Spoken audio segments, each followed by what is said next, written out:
So 3D printing has kind of a superpower, and it's the fact that it's able to be hollow without actually being hollow. 3D printed parts have what is called infill, and infill is an interior pattern of some sort of basically cross-hatching that gives the part structure without really adding a lot of weight. Now, most of the time, what people do is we have a very low density infill, like 10 to 25%, because most of the strength of the part is in the outer skin of the part.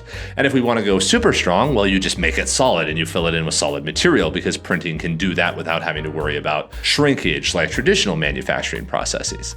But when using infill, there are many different types available depending on the software that you're using. So what we did is we went ahead and we printed every standard infill that was available in this case Cura, to show you how the different infills behave when they're crushed.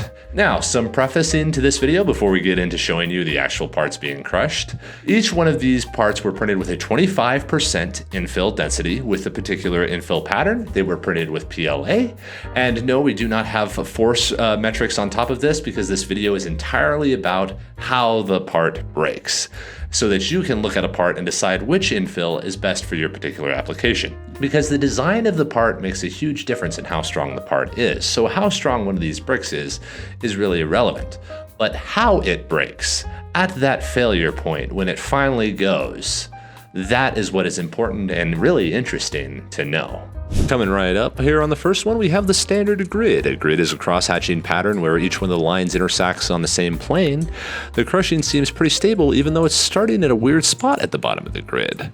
But you can see that it's propagating kind of along the diagonal, which is an interesting type of dynamic until it finally hits full failure and just breaks after it breaks through the outer shell of the part itself. Coming up on the presumed favorite, the triangle infill. Triangles, of course, being one of the strongest shapes around. You'd expect that as you press down on this that you'd see a catastrophic failure, but very good strength overall. You can see that the crumple is concentrated at the top of the part now, unlike the grid where it was going along the diagonal. So the crushing of this part is really predictable and really reliable until you get far enough in that the outer wall is compromised, and then you just slide along the diagonal, because again, each layer line is combined. Next, we're coming up on the Zig Zag. Zig Zag looks like a super dense infill, even though it's actually layered on top of each other to where the individual lines do not intersect. So it's much more like a lot of internal strings or suspension cables rather than a rigid pattern. And you can see the pattern, the crush pattern, just starting to appear right through the middle there, and all of it kind of squashing much more than actually failing. And if you look near the bottom, kind of where that U arch is coming up, you can see the separation of the individual layer lines. Now coming up on cubic. Cubic is a popular one because they're combined internal pockets, basically. So it's a very reliable kind of controlled infill. It doesn't allow for any sort of airflow in between, so it's not always useful. But the crushing is, again, centralized at the top rather than appearing in some odd place, and then crushing pretty predictably all the way down without any sort of single catastrophic failure. Next up, you have the hexagonal interior pattern. Again, hex is just an evolution of the triangle, so you'd expect to see something pretty darn strong and reliable here, which appears to be the case. It has a catastrophic failure rather than a slow crush, and then it's gone, cutting along the diagonal. So yeah, hexagonal is a very strong, reliable, and rigid pattern, but when it goes completely. Next up, you have lines. Lines is an evolution of Zig Zag, where again, each layer doesn't necessarily intersect with the one below it. So you get a very similar kind of crush pattern, but since the lines are diagonally controlled, you can see it crushing along the diagonal, much like the grid pattern, because lines is really just a slight step up from the grid. While looking more dense, it still has the same interior density of 25%, just like all of these test parts.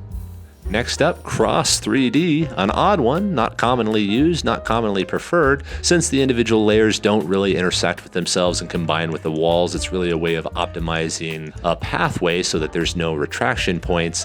It's not a very reliable or strong infill, but it does look cool, and again, it is designed to reduce the number of retractions inside of a particular layer so that you don't have to worry about jamming as readily if you're just trying to fill up a part with stuff. And lastly, Gyroid. Gyroid, popular throughout the community. It is a reliable and notoriously strong infill. As you can see, it's very predictably crushing up near the top and not propagating in any sort of weird place. This is an advantage of Gyroid since forces can't be transferred along a diagonal or really anywhere through the part.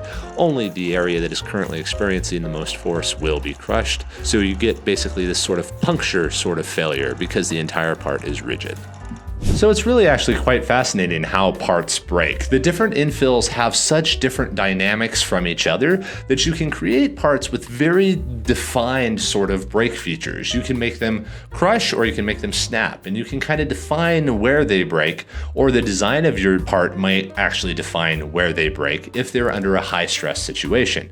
Most of the time this isn't really relevant because most 3D printed parts are not in super high performance, especially with the FDM process, but when using infill, knowing the dynamics of the part when you're going to get it is very useful. While some parts appear to be stronger, a standard grid infill or standard triangular infill is generally the best and is the most reliable in most of the situations. So it's really not that relevant, but it is really fascinating if you have an engineering requirement to push it all the way to the edge and you want to know just how it behaves. Have a great day, everybody.